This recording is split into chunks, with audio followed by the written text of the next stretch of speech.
je realno najbolja, ono, iskreno. Lajkte, brać, stream, da li si ikad, šta je bilo s Bibijim Kekijem? Da, dosta me pitate za Bibiji Kekije, jednostavno nisam se uopšte posvađao ko što neki kažu, znači to je meni glupo da se priča, šta ima ko da se meša u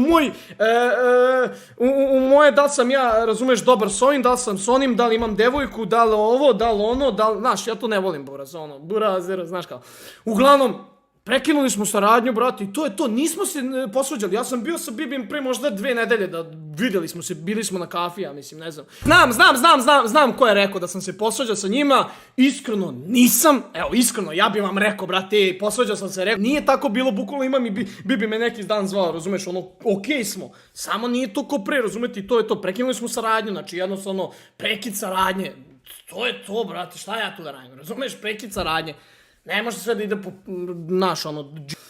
Maša, hvala na 5 € pošalji Branko na spavanje!